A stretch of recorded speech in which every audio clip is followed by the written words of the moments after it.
Hi friends, welcome back to my channel. இன்னைக்கு பார்த்திங்கன்னா முட்டைகோஸ் வச்சு தான் ஒரு சமோசா பண்ண போகிறோம். இது பார்த்திங்கன்னா 2 டைப்பாக நம்ம சமோசா எப்படி ஃபோல்ட் பண்ணலாம் அப்படிங்கிறத இதில் பார்க்க போகிறோம். ரொம்பவே டேஸ்ட்டாக இருக்கும். அந்த முட்டைகோஸ் ஃப்ளேவரில் சாப்பிடும்போது ரொம்பவே நல்லாயிருக்கும். இப்போ எப்படி பண்ணலான்னு சொல்லிட்டு பார்க்கலாம். ஃபஸ்ட்டு ஒரு பவுல் எடுத்துவிடுங்க. எடுத்துகிட்டு பார்த்திங்கன்னா இதில் ஒரு 1.5 கப் அளவுக்கு மைதா எடுத்துவிடுங்க. நான் அன்றைக்கி மைதாவில் தான் பண்ணுவாங்க. ஆனால் சம்டைம்ஸ் பார்த்திங்கன்னா கோதுமை மாவு கூட யூஸ் பண்ணுவாங்க. இப்போ ஒரு 1.5 கப் அளவுக்கு மைதா. இது கூடவே பார்த்திங்கன்னா கொஞ்சமாக சால்ட்டு போட்டுவிடுங்க.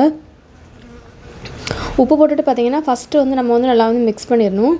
ஏன்னா தண்ணி ஊற்றுறதுக்கு முன்னாடியே மிக்ஸ் பண்ணிடணும். அப்போ தான் உப்பு எல்லா இடமுமே நல்லா ஈவனாக மிக்ஸ் ஆகும். அதுக்காக தான். இப்போ நல்லா மிக்ஸ் பண்ணியாச்சு. மிக்ஸ் பண்ணதுக்கப்புறம் பார்த்திங்கன்னா இதில் ஒரு டீஸ்பூன் அளவுக்கு நெய் இல்லாட்டி பட்டர், அப்படி இல்லைனா சூடான எண்ணெய் கூட ஒரு ஸ்பூன் ஊற்றிக்கிடலாம். இதை போட்டுட்டு நல்லா பிசைஞ்சிடுங்க ஃபஸ்ட்டு. அது நம்ம கையில் பிடிக்கும்போது நல்லா பிடிபடணும். அந்த அளவுக்கு நம்ம நல்லா மிக்ஸ் பண்ணி எடுத்துகிட்டு தண்ணி ஊற்றிட்டு நம்ம பூரி மாவுக்கு பிசைகிற மாதிரி பிசையணும். ரொம்ப லூஸாக பிசைஞ்சிடக்கூடாது. கொஞ்சம் ஹார்டாகவே கொஞ்சமாக எண்ணெய் ஊற்றிட்டு இதை மூடி வச்சு ஒரு அரை மணி நேரம் அப்படியே நம்ம வச்சிடலாம். அப்போ தான் மாவு நல்லா சாஃப்டாக இருக்கும். இப்போ ஸ்டஃபிங் ரெடி பண்ணிடலாம். அடுப்பில் ஒரு பேன் வச்சுருங்க. பேன் வச்சுட்டு பார்த்திங்கன்னா அதில் ஒரு 2 டேபிள் ஸ்பூன் அளவுக்கு எண்ணெய் ஊற்றிடுங்க. எண்ணெய் ஊற்றிட்டு பார்த்திங்கன்னா இதில் ஒரு டீஸ்பூன் அளவுக்கு ஜீரகம் போட்டு நல்லா வெடித்ததுக்கப்புறம் நான் எல்லாமே மொத்தமாக அதே தான் போடுறேன். ஃபஸ்ட்டு உள்ளி, ஒரு சின்ன துண்டு குடமிளகா வேண்டாட்டு போட வேண்டாம். அதுக்கப்புறம் பார்த்திங்கன்னா ஒரு பெரிய சைஸு முட்டைகோஸு. இது முட்டைகோஸ் பார்த்திங்கன்னா ஒரு 2லேருந்து 2.5 கப் அளவுக்கு வரைக்கும் இருக்கும். இதையும் போட்டாச்சு. நல்லா போட்டதுக்கப்புறம் பார்த்திங்கன்னா இதில் நம்ம சிம்பிளான ஒரு மசாலா தான் இதுக்கு ஆட் பண்ண போகிறோம். ரொம்ப நேரம் அடுப்பில் வச்சு நம்ம மிக்ஸ் பண்ணணும் அந்த மாதிரிலாம் இல்லை. முட்டைகோஸ் சீக்கிரமாகவே வெந்துடும். அப்புறம் பார்த்திங்கன்னா உப்பு போட்டுடுங்க. உப்பு போட்டுட்டு இதில் கூடவே ஒரு 2 டீஸ்பூன் அளவுக்கு வத்தல் பொடி, ஒரு 1/4 டீஸ்பூன் அளவுக்கு மஞ்சள் பொடி, ஒரு 1/4 அளவுக்கு பார்த்திங்கன்னா இறச்சி மசாலா பொடி. இது லைட்டாக ஃப்ளேவருக்காக தான், அதனால் கொஞ்சமாக போட்டாலே போதும். இது போட வேணான்னா இதை ஸ்கிப் பண்ணிடுங்க, ஒன்றும் பிரச்சனை இல்லை. இப்போ நல்லா மிக்ஸ் பண்ணிடுங்க. மிக்ஸ் பண்ணிவிட்டு இதிலே ஒரு டீஸ்பூன் அளவுக்கு இஞ்சி பூண்டு பேஸ்ட்டு இதையும் போட்டு எல்லாமே ஒன்றா சேர்ந்து வர மாதிரி மிக்ஸ் பண்ணிவிடுங்க. மிக்ஸ் பண்ணதுக்கப்புறம் பார்த்திங்கன்னா இதை நம்ம மூடி வச்சு ஒரு 5லேருந்து ஒரு 6 நிமிஷம் மட்டும் நம்ம அடுப்பில் வச்சு குக் பண்ணால் போதும். முட்டைகோஸ் நல்லா ஓரளவுக்கு ஒரு பாதி அளவுக்கு குக் ஆகிடும். ஏன்னா நம்ம சமோசாவுக்குள்ள ஸ்டஃப் பண்ணிவிட்டு இது பொரிக்க தான் போகிறோம். அதனால் ரொம்ப குக் ஆகாண்டாம்.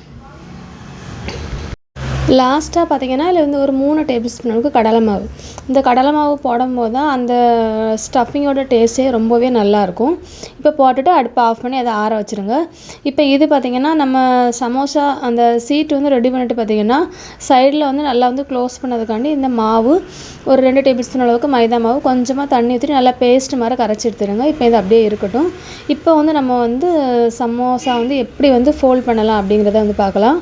இதில் 2 மெத்தட் இருக்குது. ஒன்று ரொம்பவே ஈஸியான மெத்தடு, ஒன்று கொஞ்சம் வித்தியாசமாக இருக்கும், அவ்வளோதான்.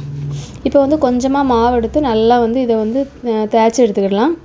நான் இதில் கொஞ்சமாக கோதுமை மாவு தான் போட்டிருக்கேன். நீங்கள் மைதா வேணால் மைதா கூட போட்டுக்கலாம். இதை ஓரளவுக்கு சின்ன சைஸாகவே நம்ம உருட்டி எடுத்துக்கிடலாம். எவ்வளோ தின்னாக உருட்டுறீங்களோ அதே அளவுக்கு நல்லா கிறிஸ்பியாக வரும். இப்போ நல்லா உருட்டியாச்சு. உருட்டினதுக்கப்புறம் பார்த்திங்கன்னா ஒரு கத்தி வச்சு இதை சென்டரில் நல்லா கட் பண்ணிடுங்க. ஃபஸ்ட்டு இந்த மாதிரி கட் பண்ணிடலாம். ஃபஸ்ட்டு ஒரு மெத்தடு. இது பார்த்திங்கன்னா நம்ம நார்மலாக சமோசா பண்ணுற அந்த மெத்தடு தான். அந்த கோன் மாதிரி நம்ம வர்ற மாதிரி நம்ம வச்சுக்கிடணும். ஃபஸ்ட்டு வச்சுட்டு பார்த்திங்கன்னா நல்லா அடியில் ஓட்டை எதுவுமே இல்லாமல் நம்ம பார்த்துக்கிடணும். இதில் ஒரு ஸ்பூன் அளவுக்கு ஸ்டஃபிங் எடுத்து உள்ளாடி வச்சிடலாம். இது மைதா மாவுங்கிறதால நல்லா அந்த எலாஸ்டிக் தன்மை இருக்கும். நல்லா விரிஞ்சு கொடுக்கும். அதனால தான் இதை அப்படியே நம்ம நல்லா கையை வச்சு உள்ளாடி தள்ளிடுங்க. அதுக்கப்புறம் பார்த்திங்கன்னா அந்த பேஸ்ட்டு மைதா மாவு பேஸ்ட் எடுத்து சுற்றியும் வச்சுட்டு இதை நல்லா ஃபோல்ட் பண்ணிக்கிட்டு அப்படியே லைட்டாக மடக்கி விட்ருங்க. இது நம்ம நார்மல் சமோசா தான்.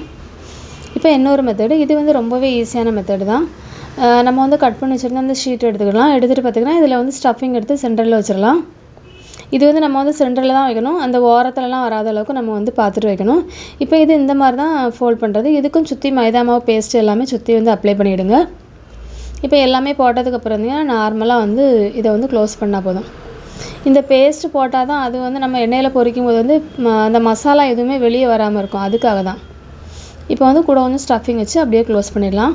ஃபஸ்ட்டு வந்து நம்ம வந்து சம்சா பண்ணுறதுக்கு முன்னாடியே வந்து எல்லாத்தையுமே ரெடி பண்ணி வச்சிடணும். அப்போ தான் நமக்கு வந்து பண்ணுறதுக்கு வந்து ஈஸியாக இருக்கும். அப்படி இல்லைனா நம்ம வந்து ஒன்றா பண்ணுற மாதிரி இருக்கும். இப்போ நான் வந்து எல்லாமே ரெடி பண்ணி எடுத்து வச்சாச்சு. அடுப்பில் வந்து எண்ணெய் வச்சுருக்கேன். எண்ணெய் பார்த்திங்கன்னா ஒரு சிம்மிலேருந்து கொஞ்சம் சூடு அதிகமாக வைக்கணும். மீடியம் ஃப்ளேம் வைக்கக்கூடாது.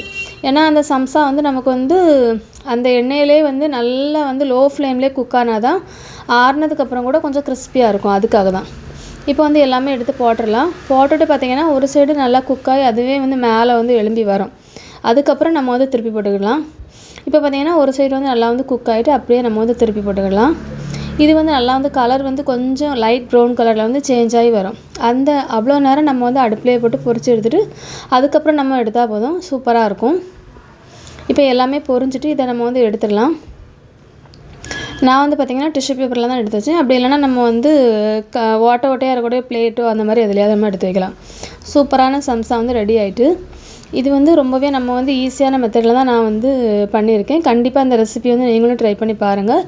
இந்த வீடியோ உங்களுக்கு பிடிச்சிருந்துச்சுன்னா லைக் பண்ணுங்கள், ஷேர் பண்ணுங்கள், கமெண்ட் பண்ணுங்கள், சப்ஸ்கிரைப் பண்ணுங்கள். தேங்க்ஸ் ஃபார் வாட்சிங்.